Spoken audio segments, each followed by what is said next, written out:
नमस्कार दोस्तों। आज की कहानी है भगवान विष्णु और एक सच्चे भक्त की कहानी। बहुत ही सुंदर हिंदी कहानी है। इस कहानी को पूरी जरूर सुने। आपको बहुत अच्छी प्रेरणा और सीख मिलेगी। एक गांव में भोला नाम का एक गरीब ब्राह्मण रहता था। उसे शास्त्रों का बहुत ज्ञान था। उसके पास गांव का कोई व्यक्ति कुछ पूछने आता था तो वह उसकी परेशानी का उपाय बता देता था। एक दिन उसकी पत्नी सुधा ने कहा, सुनो जी, आप जो सबको उपाय बताते रहते हो, ये सब लोगों को मूर्ख बनाते हो या इस सब में कोई सच्चाई भी है? भोला ने कहा, तुम मेरी धर्म पत्नी होकर मेरी शिक्षा पर प्रश्न चिन्ह लगा रही हो। मेरी बात कभी झूठी नहीं होती। सुधा ने कहा, तो फिर अपने लिए कोई उपाय क्यों नहीं करते? तुम्हें दिखाई नहीं दे रहा हम कितने गरीब हैं? भोला ने कहा, अमीरी गरीबी की माया तो मेरे श्री हरि जाने, लेकिन एक बात है, उन्होंने आज तक हमें भूखा सोने नहीं दिया। सुधा ने कहा, एक दिन ऐसा भी आएगा कि गांव में आपको कोई नहीं पूछेगा, तब भूखा ही सोना पड़ेगा।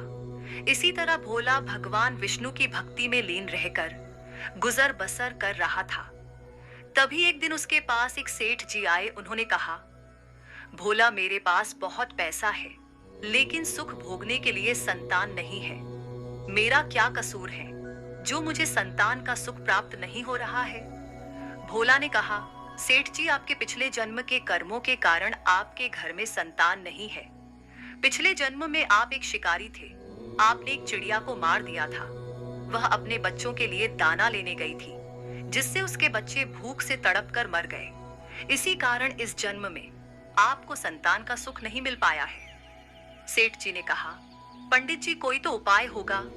भोला ने कहा, सेठ जी, जब आपके पाप कर्म समाप्त हो जाएंगे तो आपको यह सुख मिल सकता है। इसके लिए इंतजार करना होगा। सेठ जी बोले, मैं आपका घर धन से भर दूंगा, किंतु मेरे घर में संतान होने का उपाय बता दीजिए। यह सुनकर भोला को गुस्सा आ गया। उसने कहा, तुम मुझे धन से खरीदना चाहते हो? चले जाओ यहां से।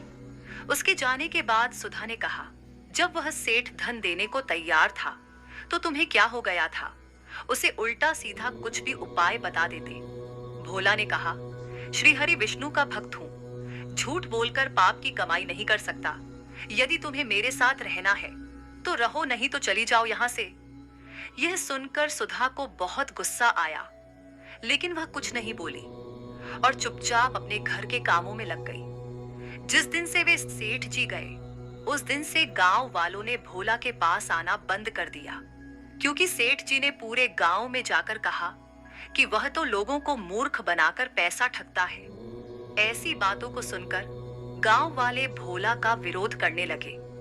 कुछ समय के बाद भोला और सुधा की भूखे मरने की नौबत आ गई।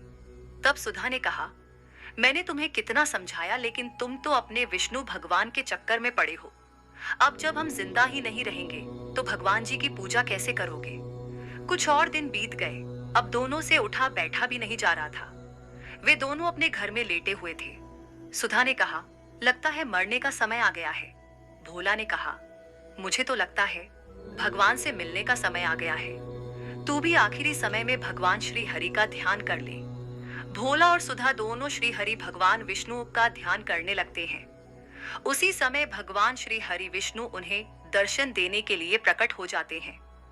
भोला ने कहा, भगवान, अब तो हमारे अंदर इतनी भी हिम्मत नहीं कि आपके श्री चरणों में प्रणाम कर सके। अब तो आप हमें अपनी शरण में ले लीजिए।